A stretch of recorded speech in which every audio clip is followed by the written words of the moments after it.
Good morning, everyone. Welcome to the Monday morning review. Going to be two videos this morning because I purposely haven't done a video on the unbelievable PSG result, so I'll get that one out of the way first. Now, I understood the significance of the result, the significance of the night, the passion, the performance, the atmosphere in the stadium. I mean, I watched it on telly down in the extreme southwest of the country, and I could get it through the telly. It was unbelievable. However, I've left it a few days because it dawned on me the next day when I was rewatching the highlights, and I've rewatched the game now in full, and it dawned on me, I was like, it's going to take a day or two to understand the significance and the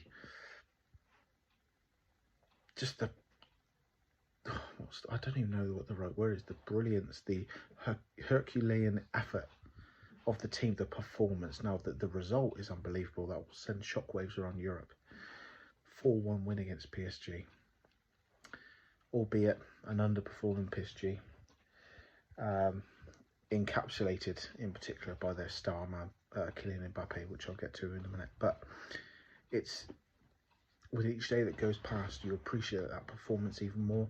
And after watching, obviously didn't watch the game against West Ham yesterday because it was not on TV anywhere. But having listened to it on the radio, having watched the match of the day, the extended highlights, etc., you see that there was a clear hangover because of the effort, the intensity of the performance on the Tuesday or Wednesday night, whatever it was, Wednesday, I believe. It was unbelievable. I've never seen a Newcastle team perform as good as that. And now we've had it good for a couple of years now. In my time of supporting the Toon, properly since 2007-8, I've never seen anything like that. We've had some good games. The Spurs last year comes to mind. The Manchester United, was it 3-0 or 3-1? I think it was 3-0 at SJP when Kabay scored that free kick. The comeback against Arsenal, the 5-1 against Sunderland. You know, there's been some fantastic nights, days, games, results in that time, but PSG just topped the lot. Every player on that pitch, 1 to 11, was magnificent. One or two or three or four put their heads above the rest. However, those 11 players and the subs who came on, played their part, were fantastic. Anthony Gordon, Kieran Trippier, Sandro Tonali, Bruno Guimaraes, Jamal Lascelles, Fabian Schär, Miki Almiron. I'm going to go through them all. Dan Burn. Nick Pope didn't have a lot to do, but what he did well. One critic, there's no negatives in this game. However, I will critique Nick Pope a little bit. 3 from goals kicks 3 times on the bounce, he put it just straight out play in the PSG half, but that is something we got to improve. But apart from that, he was absolutely untroubled, fine. The goal they scored, he couldn't do anything about. It was just came out of nowhere, really. They were building pressure, but it was fantastic.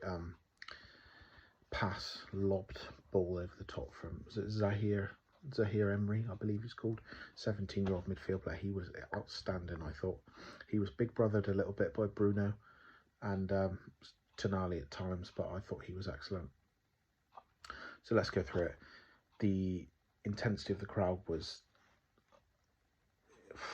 again, I'm watching it on TV, but I compared it to, in the build-up to the game, I thought it would be very similar to when the first game after the takeover, the 3-2 Spurs defeat at SJP. You got that through the TV. You felt the gravity, the excitement, the passion, the bounce, the energy of the fans, and this topped even that. Players like Anthony Gordon, Dan Burn making tackles, making challenges early on in the game. They whipped the crowd up, and it wasn't performing to the gallery. It wasn't, oh, look at us. It was, we're with you. We're in this together. We need you. It was just passion. It was just, yes, every tackle was celebrated. and the team just rode that wave. 1-0, wow. PSG trying to play out from the back. I believe it was 15 minutes in. Marquinhos, what was he doing? PSG gave the air of a team who underestimated Newcastle in every aspect. Tried to sort of lob the ball clear. Bruno gets a head on it. Isak, looking back at the game, Isak will probably think he should have done better. Ball comes over his shoulder. I can't remember if it's a volley or a half volley. Straight at Donnarumma, really. But Donnarumma, sharp, makes a good save. Out it pops to Miguel Almiron. Boom. Now, I've seen other people say that Miguel Almiron is better when he has time to think on the ball because he doesn't think enough. I think at times, particularly earlier in his Newcastle career under Steve Bruce and Rafa Benitez. It was Benitez. Yeah, Benitez did buy it. That he thinks too much. I've always said that at times. Obviously, he had that very, very good season last season, particularly that purple patch September, October time. He was excellent. But I think Miguel Almiron is better when he's playing instinctively, when he doesn't have that time to think. At times in his Newcastle career, he's had too much time on the ball. He's dawdled. He doesn't know what to do. Doesn't make a decision, dwells on it, and then it gets caught out. But I think he's best when he's instinctive, in a rhythm, and he hasn't got time. He just acts off that impulse, and what a finish that was. 2-0 short. Well, it wasn't shortly after, but it felt like it. And I didn't know what was going on with this. My wife was sat here watching it with me, and she said, "Oh, it went in." I thought it cannoned off the bar because it all happened so fast. So what happened? I think it was a free kick? I believe the ball went in. It got hung up. It got squeezed out. It came off a defender, and Donnarumma sort of clawed it away. Bruno was by the touchline, or the byline, I should say. Fires a shot low towards the goalkeeper's near post. It was never going to score. Goalkeeper made a smart save. Tonali then knocks it back out to Bruno, who hangs the ball out. Dan Burn rises. Massive header. Boom. Donnarumma actually does well to keep it out of the net, but it does cross the line. It all happened so fast, I wasn't sure. I thought the header come off the crossbar, bounced down. VAR was looking at it. We didn't know what was going on. Was it the offside? They cleared up very quickly that Bruno was onside. Then they were considering the handball. And Jamal Lascelles was the first person who tried to head the ball. It's given. Wow, Dan Burn. You know, that's 2 goals already this season. He scored twice last season, I believe, Leicester and Brighton. He's now scored at Sheffield United and PSG in the Champions League. Geordie boy scoring at St James's Park in the Champions League. Wow.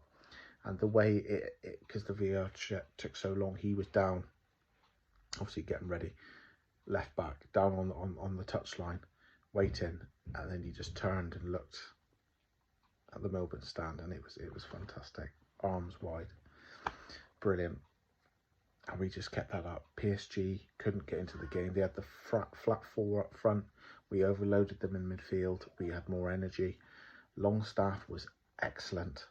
Tonali, not quite excellent, not quite as good as Bruno Longstaff, but very, very good. His best performance in a while for Newcastle. His best performance since the Villa game, no doubt. And he's slowly, little aspects of the game are slowly improving. Bruno was magnificent. His best game in a Newcastle shirt, I reckon. And we just didn't dominate the ball, but we dominated the duels, the important aspects of the game. PSG had a lot of possession, knocking it around, not really doing anything with it. But as soon as they stepped and tried to do something, bang, we slammed that door shut. Fantastic. Aggression, passion, tenacity. Those players were not taking a backward step in any aspect of the game. Every tackle that was there to be made, every ball that was there to be won, every sprint, every duel, every second ball was won and taken. PSG, you could argue, that the first goal that they conceded, the Almiron goal, you could argue as an element of luck, it was gifted. No, they didn't lay it on the plate. We took it from them, and it was fantastic to see. Second half, 3-0. Dreamland. Oh my God. Kieran Trippier, excellent. Distribution was on point, as always. Had the ball in the right back and the right wing position. Sean Longstaff makes a run. No one tracks him. I think it's the young lad who I said was excellent earlier, Zahir Emery. Obviously, he's only 17 years old. He's going to make a mistake at some point with the intensity and the size of the occasion. Longstaff runs off him. Zahir Emery lets him go. And he has no right to score from there, really. Donnarumma should be saving that. I don't think he was that good. You know, he's meant to be Italy's #1. He's played for AC Milan. He's playing for PSG now. He obviously plays for Italy, and I wasn't all that impressed, to be honest. Sean Longstaff shoots. It's a skiddy, wet surface. He has a go. He's done the hard bit. He's made the run. He's made the effort. He's lost his man, and he pulls the trigger. Wow, 3-0 at the Gallagher. Another Geordie lad, another young guy, another guy who Steve Bruce throws out, who was not good enough to play for Newcastle, apparently. He was on his way to Everton. A guy who, in the 1920 season, when his brother scored a goal at Manchester United against Man United and was man of the match against Wolves, Sean Longstaff was seen as the inferior Longstaff. You know, well, he's just the workhorse. Matty's the real talent. And now he's integral to our midfield. He's absolutely integral. I cannot wait for Joe Willock to come back, so I think he's been a big miss, and we will level up again when he's playing. But Sean Longstaff, it must not be underestimated, the importance that he is to this team. And he's not just a runner. He's not just a guy who'll graft. He's tactically sound. He makes his tackles. His passing is improving all the time. It's not often he gives the ball away nowadays. He's not pinging the 50-yard diagonals like Beckham used to. He's not doing the little tiki-taka 1-2s like Xavi and Iniesta. He hasn't got that Xabi Alonso ping on him, but he does not give the ball away often, and he tries to play forward. And he's very, very good. Don't know him, and I'm not a Geordie, obviously, but I'm so proud of that. Yeah, his career, he's come on leaps and bounds, and he's so important to this team. PSG then score. We have a lull, a bit of a 15-minute spell. Not that we were playing badly, but PSG got on the ball, they stretched us, they probed, they showed their quality. Kylian Mbappe was trying to make things happen, but he was languid. That is the word that kept popping into my head, languid. He didn't look interested. He didn't look up for it. He still didn't give the ball away much. You know, it's not like he was having a shocker. He just couldn't get involved, and he looked like he wasn't up for it. He looked like the Newcastle crowd and the intensity of the Newcastle team sort of sapped his spirit. They stretched us a little bit, and as I said, Zahir Emery put the ball at the top. Lucas Hernandez, was it Theo Hernandez? Theo Hernandez plays for Milan. Lucas makes a run from left back, nods it in. Lovely goal, but that was it. We then stepped it up again and regained poise, control of the game. Late in the game, I think it was the 89th, 90th, 91st, 92nd minute, something like that. Fabian Schär's up in midfield, makes a good tackle on one of the PSG players. I think it's one of the midfielders, I can't remember. Plays the ball to Jacob Murphy, makes a run round the corner. Jacob Murphy goes, go on, pal, this is your territory. And that is Fabian Schär territory for a shot. 25, 30 yards out, slightly to the right-hand side. He's slipping as he takes a shot, but he takes the shot nonetheless. Boom, top right-hand corner, Gallagher end. He goes off with his little twirl. Unbelievable. And that was just, oh my God. But we cannot underestimate, as I've said, the significance of the result, the significance of the performance. That was one of the, not the best footballing performance in terms of beautiful play, penetrative passes. We didn't rip them apart at any stage. You know, our 4 goals were taken well. You're looking at the 3rd and 4th goals. Well, the 4th goal was a shot from outside the box on the counter-attack. The 3rd goal was a good run into space, precise, precision play. 2nd goal was just chaos in the box, but precise, dominant header.